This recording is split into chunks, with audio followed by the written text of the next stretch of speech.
পুরোই যেন এক হুলস্থুল কাণ্ড। নদীর বুকে যেন শুরু হয়ে গেছে টানাটানি যুদ্ধ। না না, মজা না। এই টান দিলেই নাকি শরীরের ময়লা, মনের ময়লা, অশুভ শক্তি সব চলে যাবে ধুয়ে মুছে নদীর সঙ্গে সঙ্গে। এইটুকু শুনেই যদি ভাবেন আরে বাহ, এই তো কেল্লা ফতে, তাহলে থামুন, কারণ এখানেই শেষ না। এই টানাটানি যত ভালো হবে তত ভালো হবে ধানের ফলন। মানে নদীতে নামুন, দড়ি টানুন আর ঘরে ফিরুন ব্যাগ ভর্তি আশীর্বাদ নিয়ে। আর হ্যাঁ, চাইলে আপনিও নিতে পারেন অংশ। চুপচাপ দাঁড়িয়ে থাকলেই কেউ একজন হাত ধরে টেনে নিয়ে যাবে এই জলযুদ্ধে।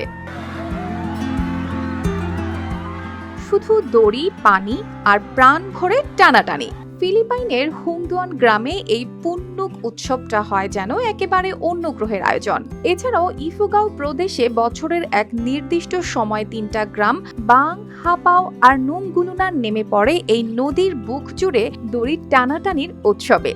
ভিডিওতে দেখা যায় লোকজন দলে দলে জড়ো হয়েছে হাপাও নদীর পাশে। ছোট ছোট বাচ্চারা স্কুল ইউনিফর্ম গায়ে, মাথায় ফুল দিয়ে দাঁড়িয়ে দড়ি ধরে টানছে। আবার পাশেই কাঁধ খালি করা প্রবীণদের দল নদীর মাঝখানে দাঁড়িয়ে টানছে উল্টো পাশে। কেউ পড়ছে, কেউ হাসছে, কেউ আবার পানির নিচে ডুবে গিয়ে মুখটা বের করে বলছে, আরে ধৈর্য রাখো।